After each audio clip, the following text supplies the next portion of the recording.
کتنے خرب روپے جمع، کتنے اربوں ڈالر جمع کیے ہیں ان کے بھائی نے، ان کی صاحبزادی نے، ان کے بھتیجوں نے. اور انڈیا سے جو ویزے پہ سلمان فون کرتا تھا، سلمان شہباز، اور وہ جو لوگ آتے تھے انڈیا سے، تو وہ کس لیے آتے تھے؟ جن کو ارجنٹ ویزا دیا جاتا تھا. وہ عبد الباسط صاحب نے بیان کیا نا کئی دفعہ، کیا خدمت کیا انہوں نے، جتنی دولت بنائے. کبھی حکمران بھی بزنس کیا کرتے ہیں. وہ بلبن کے پاس ایک آدمی آیا، Balban one of the greatest kings in the history of subcontinent. وہ ایک ہندو سیٹ ہے، اس نے کہا 1 کروڑ روپے دوں گا ملاقات کے لیے. 1 کروڑ! یو امیجن اس زمانے میں 20-25 پاؤنڈ ہوں گے 1 روپے کا، اور میرا خیال ہے کہ 10 روپے تولے سونا ہوگا اس وقت. اس نے کہا نو. انہوں نے بادشاہ نے، اور لوگوں نے کہا بادشاہ وہ اپنا لوگ جو ہیں رعایا کے لوگ، خوشحال لوگ نذرانہ پیش کیا ہی کرتے ہیں. اس نے کہا بھائی 1 کروڑ روپے کی پیشکش کر رہا ہے، کوئی غرض ہوگی نا اس کو. ٹھیک ہے، تو بادشاہ کاروبار تھوڑی کیا کرتے ہیں. ٹھیک. چلیے مجھے ہارون صاحب بریک کی تو طرف تھانوں میں بھی کاروبار ہونے چاہیے، ڈی سی آفس میں بھی ہونے چاہیے. ٹھیک. بریک کی طرف جانا ہے، ایک بریک کی طرف چلتے ہیں. جب بریک سے واپس آئیں گے تو موجودہ کورونا کے حوالے سے اور سیاست کے اوپر تو بات چلے گی، مگر ہماری گورننس، ہماری غفلت کتنی جانیں نگل لیتی ہے، اس کے اوپر میں تفصیل سے بات کروں گی. ہمارے ساتھ رہیے.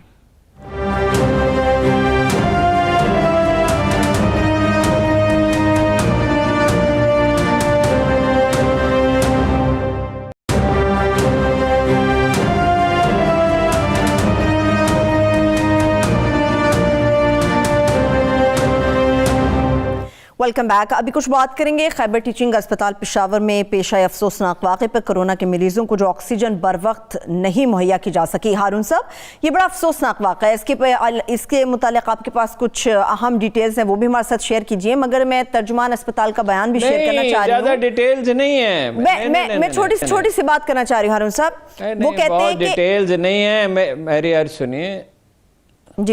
جی ہارون صاحب، کہ وہ بعض شاید یہ کہتے ہیں کہ تعداد 6 نہیں ہے، تعداد 17 ہے. کچھ لوگ دوسرے اسپتالوں میں بھیج دیے گئے، اس کو چھپایا گیا ہے. اب اگر یہ بات صحیح ہے تو یہ واضح ہو جائے گی.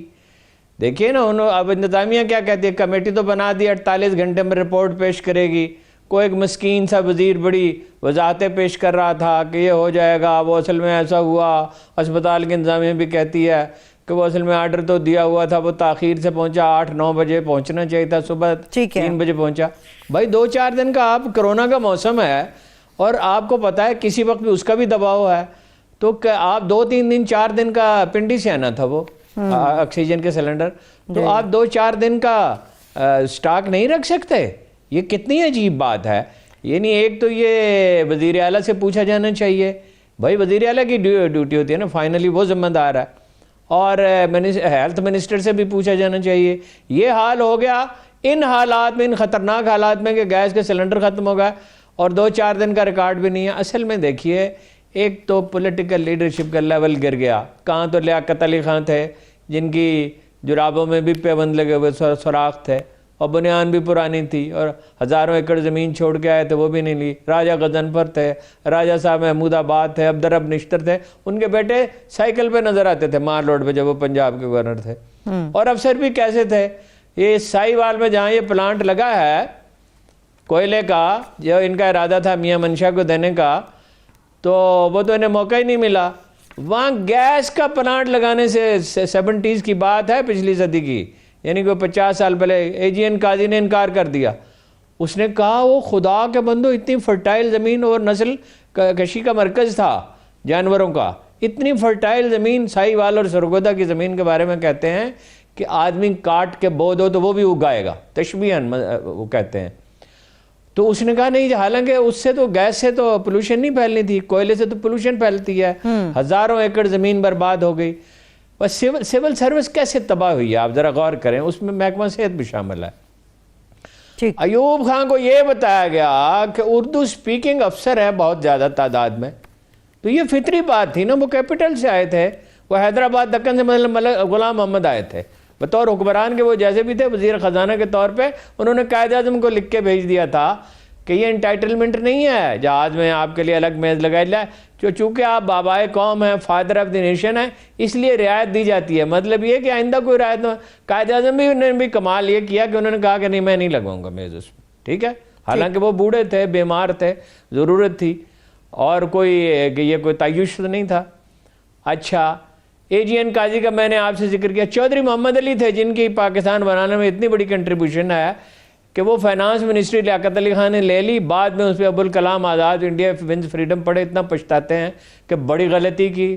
جی لیاقت علی خان کو فائنانس منسٹری تھے, وہ اصل میں چودھری محمد علی چلاتے تھے, اور ان کی بیگم کھانا پکاتی تھی مہمانوں کے لیے, چھٹی کے دن بھی میٹنگ ہوتی تھی, اور سال میں شاید ہی کبھی انہوں نے کوئی چھٹی کی ہو.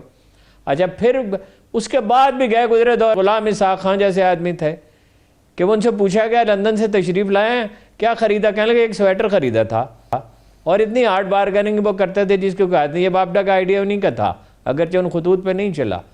اچھا, آج کے دور میں بھی ڈاکٹر سڈل جیسی مستثنیات ہیں, مگر مستثنیات ہی ہیں, اور بھی چند اچھے افسر ہوں گے جنہیں ہم نہیں جانتے ہوں گے. آئی جی ہیں مثلاً سندھ کے, مگر اتنا. ایوب خان نے اردو سپیکنگ افسروں کو نکالا, بھائی وہ دلی سے آئے ہیں, لکھنؤ سے آئے ہیں, حیدرآباد دکن سے آئے ہیں. پھر یا خان نے بہت سے افسر نکال دیے, 1000 سے اوپر. پھر کچھ 1400 نکال دیے بھٹو صاحب نے, بیوروکریسی کا بیڑا غرق کیا, اس کو کوئی تحفظ حاصل نہیں ہے. جو رہی صحیح کسر تھی وہ شریف خاندان نے پوری کر دی. وہ کہتے ہیں ہمیں ڈوئرز چاہیے, ہمیں کام کرنے والے چاہیے. 20ویں والے گریڈ کی جگہ پہ 18 گریڈ کا آدمی لگا دیں گے. ویسے تو خان صاحب بھی یہی کر رہے ہیں نا کہ ایک خاص علاقے کے لوگوں کو انہوں نے لگا دیا ہے, اس سے شکایتیں پیدا ہو رہی ہیں. او بھائی, افسر شاہی میرٹ پہ ہوتی ہے, یہ 3000 سال کی تاریخ ہے. چین میں میرٹ پہ تھی تو چینیوں نے اتنی ترقی کی, اس دور میں انہوں نے وہ مکان بنائے اور وہ ایجادات کی, بارود اور کاغذ اور ریشم. ہارون صاحب, ہم دنیا کو تب فالو کرتے ہیں جو چیزیں ہمارے مفاد میں ہوتی ہیں. نہیں, ہم تو دیکھیں نا, سیکھنے کی کوشش ہی نہیں کرتے نا. میرٹ دیکھیے, 3 چیزیں ترکوں سے لی ہیں انگریزوں نے. عدالتی نظام پہ بھی اثر ہے, اسپین کا بھی اثر ہے, ترکوں کا بھی اثر ہے. نیکٹائی ترکوں کی ایجاد ہے. پتلون ہے ہی ترکی زبان کا لفظ, ترکی میں کہتے ہیں پینٹالون, ٹھیک ہے, اور وردی پوش فوج. بھائی میرٹ پہ اس کا کیا سوال ہے, اردو سپیکنگ ہے یا نہیں ہے, یا پنجابی ہے یا سندھی ہے یا بلوچ ہے, اس کا کیا سوال ہے؟ کوٹا کیا ہوتا ہے مطلب سول سروس میں؟ اور سول سروس میں وہ ٹریننگ کے ادارے تھے, اور ترک جب اپنے دور عروج پہ تھے تو انہوں نے یہ پابندی رہی کہ شاہی خاندان کا آدمی وزیر اعظم نہیں ہوگا, بادشاہ تو ہوگا, یعنی ایک طرح کی آئینی بادشاہت کی بنیاد رکھی. وہ تو پرنس سلیم نے اسے انحراف کیا تو اس کے بعد خرابی شروع ہوئی. بھائی یہ یعنی گیس کے سلنڈر نہیں ہیں, کتنی عجیب بات ہے, چند دن کا سٹاک نہیں ہے. اس سے وزیر اعلیٰ سے پوچھیں نا, اور وزیر صحت سے پوچھیں, اور وہ اسپتال کے عملے سے بھی ضرور پوچھیں. لیکن وہ تو کہتے ہیں ہارون صاحب 100 کے قریب آکسیجن سلنڈرز ہیں جو سٹینڈ بائی پہ رہتے ہیں, ناگزیر وجوہات کی بنا پر فراہمی نہیں ہو سکی. سٹینڈ بائی پہ تو ہوتے ہیں.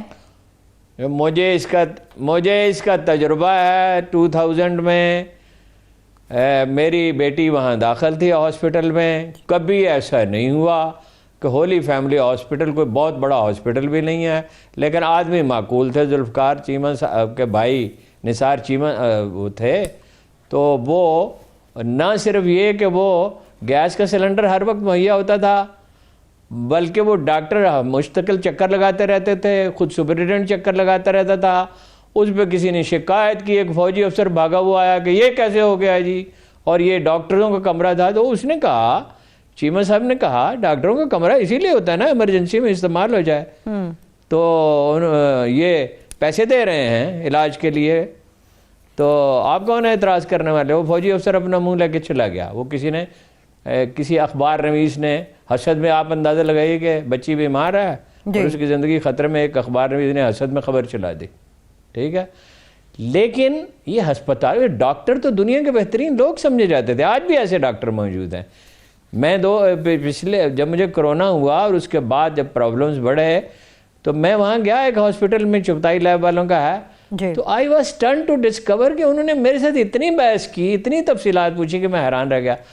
ڈاکٹر بھی ویسے ہی ہو گئے, کاروباری ہو گئے, اور انتظامیہ کا بھی اتنا زوال ہو گیا. افسوس کی بات ہے, بس کیا اس پہ کہا جا سکتا. ٹھیک ہے, چلیے ہارون صاحب آگے بڑھتے ہیں. افغانستان کی صورتحال ان کو تو ووٹ دیے تھے گڈ گورننس کے لیے, عمران خان کو تو گڈ گورننس کے لیے ووٹ دیے تھے, یہ کیسی گڈ گورننس ہے؟ ویسے گڈ گورننس کہتے ہیں ابھی بھی کے پی کے میں ہے, باقی جگہوں پہ نظر نہیں آتی, شاید کے پی کے میں اب اس قسم کی گڈ گورننس ہمیں دیکھنے کو ملے گی. نہیں, کیا کے پی پی میں زوال ہو رہا ہے, پولیس میں بھی, محکمہ صحت میں بھی زوال. ٹھیک ہے, چلیے افغانستان کی طرف. محمود خان اور عثمان بزدار جیسے لوگ نہیں صوبے چلایا کرتے, یہ بچگانہ بات ہے یہ بالکل. اچھا, افغانستان کے حوالے سے ہارون صاحب بات کرتے ہیں. اس وقت جو پڑوسی ملک افغانستان ہے اس میں کہا جائے سب سے عام ضرورت صرف جنگ بندی کی ہے. امن مذاکرات کے سلسلے میں یہ جو بڑا قدم اٹھایا گیا ہے, کیا سمجھتے ہیں کہ کتنا مثبت ثابت ہوگا, کتنا بہتر رہے گا یہ؟ اگر اس پہ عمل ہو گیا تو افغانستان نجات پا جائے گا, امن ہو جائے گا اور اس پورے خطے میں امن ہو جائے گا. دیکھیے, اس میں روسیوں نے کوشش کی ہے, اس میں چینیوں نے بہت کوشش کی ہے, ان کی بہت انویسٹمنٹ ہے. افغانستان کی کوئی اکانومی نہیں ہے, کوئی انڈسٹری نہیں ہے, نہریں تک نہیں ہیں, ریلوے لائن تک نہیں ہے. دیکھیے چین وہاں ریلوے لائن بچھا سکتا ہے, ہم بھی اس میں ہیلپ کر سکتے ہیں, ہمارا تجربہ ہے 150 سال کا. ہم وہاں واخان کی پٹی کے ذریعے سینٹرل ایشیا میں داخل ہو سکتے ہیں. چین جو ہے وہ خشکی کے راستے چاہتا ہے افغانستان سے آگے سینٹرل ایشیا میں داخل ہو جائے, اور وہاں سے فی الحال تو چینی جو ہیں وہ ساری دنیا کے چکر کاٹ کے یورپ اور امریکہ پہنچتے ہیں. وہ ملائیشیا, انڈونیشیا, فلاں, اور پھر نہر سویز سے ہوتے ہوئے پھر کتنا لمبا چکر انہیں پڑتا ہے. یہ خشکی کا راستہ اگر کھل جائے, ترکی نے ایک ٹرین آپ کو پتہ نہیں چلا دیا ہے افغانستان تک, ایک یہ ٹرین چلا دیا انہوں نے ارمچی تک, ترکی سے ارمچی تک 5 ملکوں سے وہ گزرتی ہے, 2 سمندروں سے گزرتی ہے. وہ حلال گوشت کا انہیں پرابلم تھا, وہاں پہ شکایت ہوتی تھی, یا شبہ ہوتا تھا, یہ شکایت ہوتی تھی, اچھے حالات تو نہیں ہیں وہاں پہ مسلمانوں کے. تو وہ ایک بڑا کنٹینر جو ہے وہ گوشت لے کے جایا کرے گا, میرا خیال ہے 14 دن میں وہ ٹرین وہاں پہنچا کرے گی. تو افغانستان کو تو ضرورت ہی امن کی ہے, وہ باہر چیز. ان کی تو راہ داری کی جو آمدن ہے وہ $5-6 بلین ہو سکتی ہے, اور ٹرین بچھا دی جائے تو ترقی کا عمل کتنا تیز ہو سکتا ہے. اور چینی خوشی سے بچھا دیں گے, اس لیے کہ انہیں ضرورت ہے اس کی. وہ کانکنی میں بہت انویسٹمنٹ کرنا چاہتے ہیں, اور میں نے آپ کو بتایا کہ خشکی کے راستے وہ جانا چاہتے ہیں. اس میں کیا طے ہوا ہے کہ جنگ بندی ہوگی, ابھی عمل درآمد نہیں شروع ہوا, جنگ بندی ہوگی, اسلامی جمہوریہ افغانستان اس کا نام ہوگا. یہ اشرف غنی اینڈ کمپنی تو نہیں چاہتے تھے, مگر یہ بعض چیزیں ان کی مان لی گئی, بعض ان کی مان لی گئی. جہاں اسلام کی انٹرپریٹیشن وہ نہیں ہوگی جو طالبان کریں گے, ویسے یہ وہ طالبان ہیں بھی نہیں. یہ دیکھیے یہ پشتون قوم پرست ہیں. اچھا, پھر یہ ہے کہ اس کے نتیجے میں اگر امن قائم ہوتا ہے, ان کی فوج بہتر ہو جائے گی, سول سروس بہتر ہو جائے گی, اپنے علاقوں میں وہ قوانین کی پاسداری کریں. 50% علاقے پہ تو ان کا قبضہ ہے, 20% پہ جزوی طور پہ قبضہ ہے. تو ہماری جان چھوٹ جائے گی. پاکستان اس میں عمران خان کا دخل ہے, اور جو ہم نے افغان لیڈروں کو عبداللہ اور حکمت یار سمیت بلایا, عبداللہ کا دورہ بڑا اہم تھا, اس لیے کہ وہ ایکولی امپورٹنٹ ہے اشرف غنی کے. تو وہ تو ایک نیا افغانستان وجود میں آئے گا. منرلز ہیں وہاں پہ, پٹرول بھی ہے کچھ نہ کچھ, اور افغانستان راستہ ہے سینٹرل ایشیا کا, اور چینی بہت انٹرسٹڈ ہیں اس میں, اور روسی بھی خوش ہوں گے, اس لیے کہ افغانستان میں امن ہوتا ہے تو سینٹرل ایشیا میں امن ہوتا ہے. یہ 100 سال پہلے اقبال نے کہا تھا کہ افغانستان میں امن ہوگا تو سارے ایشیا میں امن ہوگا. ٹھیک ہے, ٹھیک, بالکل. ہارون صاحب, آپ نے خود کہا کہ ابھی نیا افغانستان ہے جو ڈیفینیٹلی اس پر عمل درآمد کے بعد وجود میں آئے گا, لیکن چیلنج یہ بہت بڑا ہے, اور یہ صرف ایک یا دو نہیں, پوری عالمی برادری کے لیے بہت بڑا چیلنج ہے. اس چیلنج کو اچیو کر پائیں گے؟ دیکھیے نا, یہ افغانوں پہ منحصر ہے, آپس میں لڑتے بہت ہیں. ویسے تو ایرانیوں نے بھی انویسٹمنٹ بہت کی ہے وہاں میں. انڈیا نکل جائے گا افغانستان سے, انڈیا ایران سے نکل گیا. دیکھیے یہ کتنی بڑی تبدیلی ہے. آج ایران میں انڈیا نہیں ہے, افغانستان سے نکل جائے گا. وہ کوشش کریں گے انڈین اس کو سبوٹاج کرنے کی کوشش کی. اڈے انہوں نے خالی کر دیے امریکیوں نے, مگر اس طرح خالی کیے ہیں کہ اگر ہنگامی لینڈنگ کرنا پڑے تو کر سکیں, اور تھوڑی سی فوج رہ جائے گی, 2 اڈے صرف رہ گئے. اب یہ افغانوں پہ منحصر ہے. ہمیں بھی چاہیے کہ نہایت تحمل کے ساتھ, ہم نے بڑی ہی سلیقہ مندی کے ساتھ اس کو ڈیل کیا ہے, بہت سے ملکوں کو اعتماد میں لیا ہے. اگر ہو گیا تو یہ دنیا تو ویسے یہ بدل ہی رہی ہے. دیکھیے امریکہ جو ہے 37% اس کی اکانومی شرنک کر گئی ہے، وہ واحد غالب قوت اب نہیں ہے، اب نئے پلیئرز ہیں. یہ چینی معیشت کو اتنا نقصان نہیں پہنچا. یہ مریم تو آج چیخ رہی تھی نا، یہ ہو گیا پاکستان میں، یہ ہو گیا کرونا سے، امریکہ میں اس سے زیادہ ہوا ہے. آپ کو پتہ ہے کرونا کے لیے کتنا نیا بجٹ انہوں نے رکھا ہے اس کے نقصانات کی تلافی کے لیے؟ $900 بلین. $900 بلین. پاکستان سے تھوڑی سی زیادہ آبادی ہے ان کی، اور ان کا دفاعی بجٹ کتنا ہے؟ $700 بلین. اس سے بھی زیادہ نقصانات ہوئے ہیں. تو یہ دنیا بدل رہی ہے، ہمیں اس کی بدلتی ہوئی دنیا کا ادراک کرنا چاہیے. نہ ہماری اسٹیبلشمنٹ کو پورا ادراک ہے، نہ حکومت کو ہے، اور اپوزیشن کو تو اللہ کے فضل سے ایک ہی کام ہے کہ ہنگامہ کیا جائے. اور آپ نے یہ دیکھا ہے کہ اسرائیل کے معاملے میں کوئی مارچ کرنے کا ان کا ارادہ نہیں ہے. اگر عمران خان چلا جائے تو بس کافی ہے، ملک کے سب مسئلے حل ہو جائیں گے. اسرائیل کے خلاف کسی نے مارچ کرنے کی بات کی؟ جو کچھ کشمیریوں پہ بیت رہا ہے اس پہ کوئی مارچ کرنے کے لیے تیار ہے؟ حتیٰ کہ جماعت اسلامی بھی نہیں کر رہی. سراج الاقصی جس کی بہرحال خدمات ہیں اس میدان میں بے شمار، جنہوں نے کشمیری مہاجروں کو سنبھالا، ان کی مدد کی، کشمیر میں زلزلہ آیا تو 12,000 یتیم بچوں کی پرورش کی، وہ بھی سراج الاقصی صاحب کہہ رہے ہیں حکومت کو ختم کرنے کے لیے لانگ مارچ کریں گے. اچھا حکومت ختم ہو گئی، آپ کو ملے گی حکومت؟ آپ کو کیا فائدہ ہوگا؟ چلیے میں بریک کی طرف بڑھ رہی ہوں. ہارون صاحب، دنیا بدل رہی ہے، اس کا پورا ادراک نہیں ہے ہمیں. ٹھیک ہے، ایک بریک کی طرف چل رہے ہیں. ہارون صاحب نے کشمیر کی بات کی، اسرائیل کی نہ صحیح مگر اپوزیشن کشمیر کے حوالے سے اتنی بات ضرور کرتی ہے کہ پلیٹ میں رکھ کے کشمیر بھارت کے نریندر مودی کو دیا گیا. ایک چھوٹی سی بریک کی طرف چلتے ہیں. جب بریک سے ہم واپس آئیں گے تو بات کریں گے اس تنازع کی جو ایک نئی صورت اختیار کرتا جا رہا ہے. یہ ڈپٹی چیئرمین سینٹ سلیم مانڈوی والا اور نیب کے بیچ کا تنازع، اس کا انجام کیا ہوگا، یہ ہارون صاحب سے جانیں گے. ایک چھوٹی سی بریک کے بعد ہمارے ساتھ رہیے.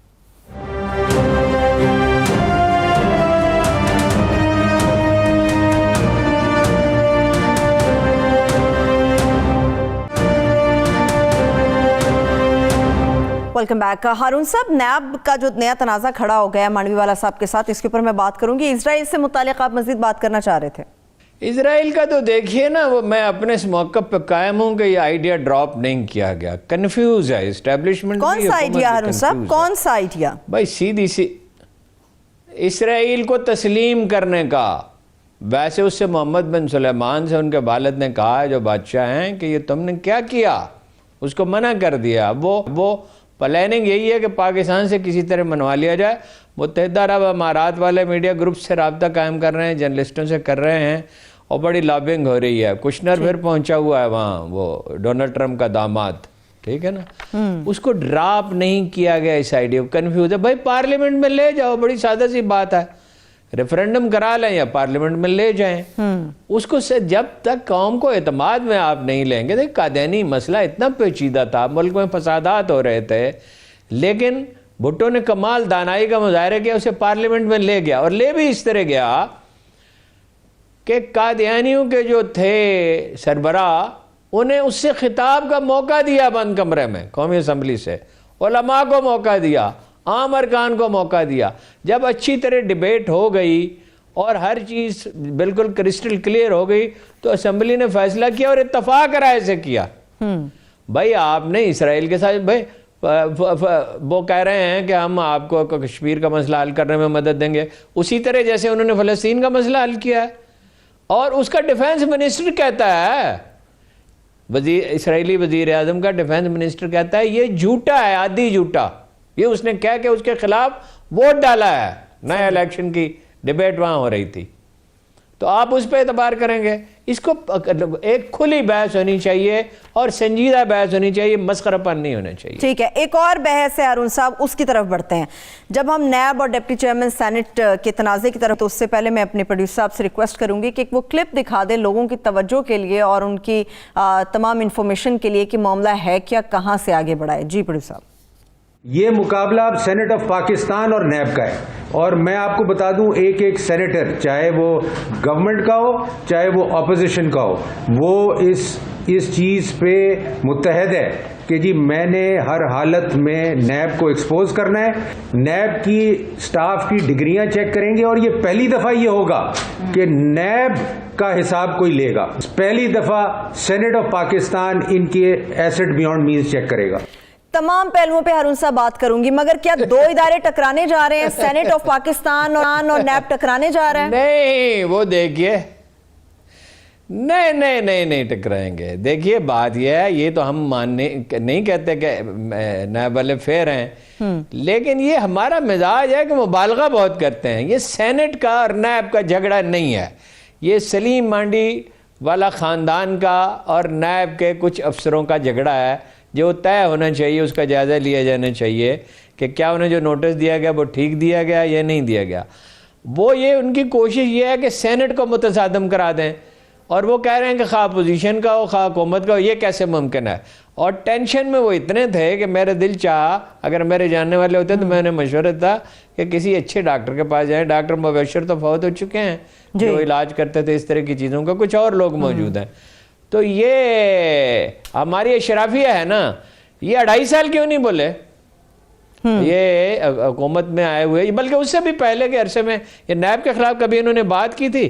ان کے بھائی کو نوٹس دیا یا ان کو نوٹس دیا تو یہ نیب کا اور سینٹ کا تصادم ہو گیا۔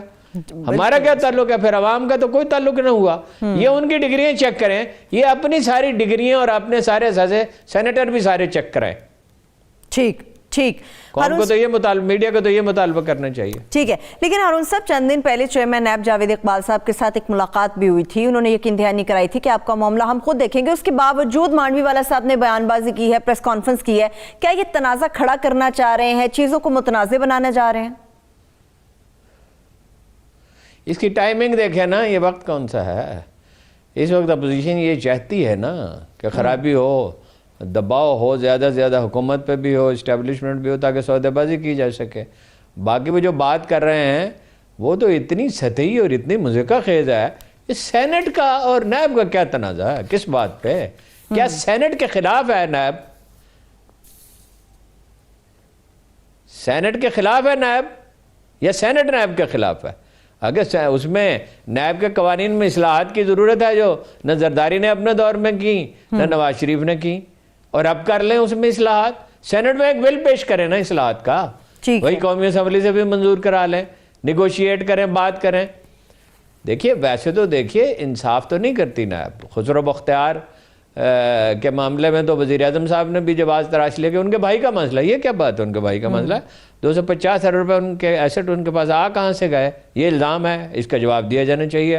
عدالتوں میں بھی بحث ہو رہی ہے اور معاملے کو لٹکایا جا رہا ہے، لیکن یہ مبالغہ اتنا کرتے ہیں۔ وہ اس نے کہا، اسحاق ڈار نے، کہ 1 درجن آدمی مر گئے، وہ ایک افسر تھا ISI کا سابق، اس کو نوٹس ملا تھا ایسٹس بیانڈ مینز کا، اس کا انتقال ہوا، اس کی تفتیش اگر کوئی کرنا چاہے تو کرنی چاہیے کہ کیا اس پہ کوئی ذہنی دباؤ ڈالا گیا یا نہیں ڈالا گیا۔ اسد صاحب غالباً ان کا نام تھا، بریگیڈیئر ریٹائر تھے۔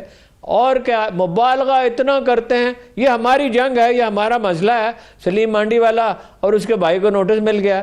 اگر وہ غلط ملا ہے تو یہ عدالتیں کس لیے ہیں؟ روز نیب والوں کو ڈانٹ ڈپٹ ہوتی ہے عدالتوں میں، اگر کہیں وہ غلطی کرتے ہیں تو وہاں چلے جائیں نا۔ ٹھیک ہے، لیکن ہارون صاحب یہ سینٹ اور نیب کا جھگڑا نہیں ہے۔ ٹھیک ہے، لیکن ٹھیک ہے، وہ بنانے کی اب یعنی کہ کوشش کی جا رہی ہے۔ اصلاحات کی آپ نے بات کی ہے، بل کے اوپر آپ کو یاد ہوگا کچھ ایسی امینڈمنٹس تھی جس کے اوپر حکومت نے ان کا موقف تسلیم نہیں کیا، کچھ ایسی چیزیں تھیں جس کے اوپر اپوزیشن ان کے ساتھ کھڑی نہیں ہوئی، تو ایسے میں معاملہ کیسے حل ہو سکتا ہے؟ چاہتے ہی نہیں ہے نا، یہ چاہتے ہیں کیسے وہ اس کو چھوڑیں، اس کو ہم بڑی دفعہ کر چکے۔ یہ نہ یہ اصلاحات چاہتی ہے حکومت، نہ وہ چاہتے ہیں۔ ٹھیک ہے، چلیے، حکومت اپنے مخالفین کو رگڑنا چاہتی ہے اور یہ چاہتے ہیں ان کے کیسز ختم ہو جائیں۔ ٹھیک ہے ہارون صاحب، چلیے آگے بڑھ جاتے ہیں۔ ہارون صاحب آج کی تاریخ کی کچھ اہمیت کے حوالے سے بات کرتے ہیں۔ میں بھارت کے حوالے سے اور خاص طور پہ بابری مسجد سے اس کا آغاز کرنا چاہ رہی ہوں۔ آج یوم سیاہ منایا جا رہا ہے مسلمانوں کی طرف سے، بابری مسجد کو شہید کیے ہوئے مکمل 28 برس ہو گئے ہیں۔ دیکھیے یہ پہلا برس ہے، ویسے تو 92 میں بابری مسجد شہید ہوئی تھی، 450 سال پہلے بنی تھی، ظاہر ہے بابر کے نام پہ اس کا نام رکھا گیا تو اس وقت بنی تھی، اور 450 سال تو انہیں کبھی اعتراض ہوا نہیں۔ 47 کے بعد اچانک انکشاف ہوا کہ یہ رام کی جنم بھومی ہے، جیسے اسرائیلیوں پہ انکشاف ہوا کوئی یعنی 3000 سال کے بعد، 2500-3000 سال کے بعد کہ یہ ہمارا علاقہ ہے۔ 7% ان کی آبادی تھی اس علاقے میں یہودیوں کی، اور پھر وہ ان کا علاقہ ہوگا کیونکہ برطانیہ ان کا سرپرست تھا. اسی طرح یہ انکشاف ہوا ہے ان پہ کہ یہ رام مندر ہے اور یہاں بننا چاہیے اور ان کی جنم بھومی ہے. یہ پہلے تو آپ کو پتہ نہیں چلا. اس سے پتہ یہ چلتا ہے کہ کس قدر پاگل پن جنون سوار ہو چکا ہے. وہ جو مسولینی اور ہٹلر پہ ہوا تھا, جو کبھی نپولین پہ ہوا تھا, وہ روس میں جا کے گھس گیا تھا اور اپنی عظیم الشان فتوحات انہیں برباد کر لی تھی. بعض لوگوں کا ظرف ہی نہیں ہوتا. دلچسپ بات بیچ میں ایک یاد آ گئی, وہ آپ کو بتا دوں کہ نپولین جو ہے وہ عربی نسل تھا تو وہ کرسچین ہی, اور وہ فرینچ نہیں تھا, اٹلی سے آیا تھا. ہاں, اٹلی سے آیا تھا, اور اس کے خون میں وہی جذباتیت تھی جو بعض عربوں میں ہوتی ہے.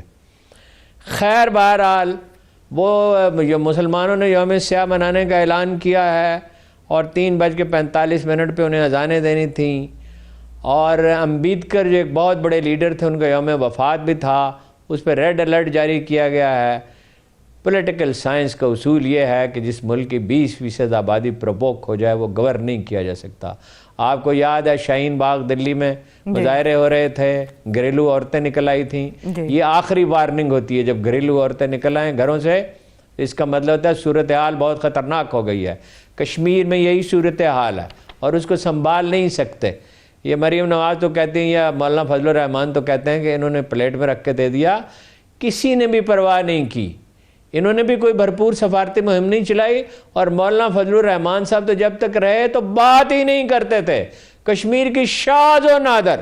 اور روزنامہ جنگ کے فرائیڈے میگزین میں, اس وقت میرا جمعہ کو چھٹی ہوتی تھی, یا سنڈے میگزین میں ان کا انٹرویو چھپا ہوا ہے, میں جہاد کشمیر کو جہاد ہی نہیں مانتا.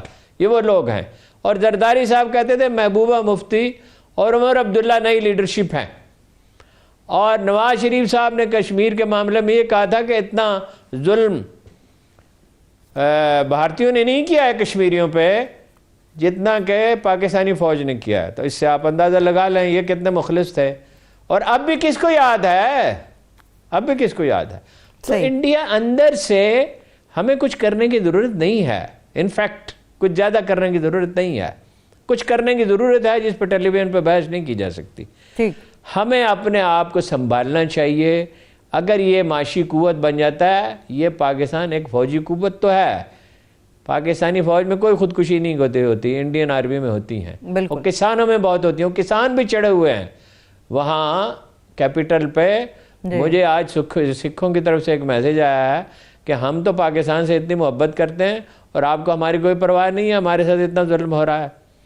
وہ بھی ناراض ہیں. تو انڈیا اندر سے ٹوٹ رہا ہے, اور انڈیا کبھی کوئی ملک تھا ہی نہیں. 2300 سال پہلے چندر گپت موریہ نے اس کو متحد کیا تھا, پھر مسلمانوں نے بعد میں سے پھر راجواڑے بن گئے, پھر مسلمانوں نے متحد کیا, پھر انگریزوں کو وراثت میں ملا, انگریز اسے چھوڑ گئے.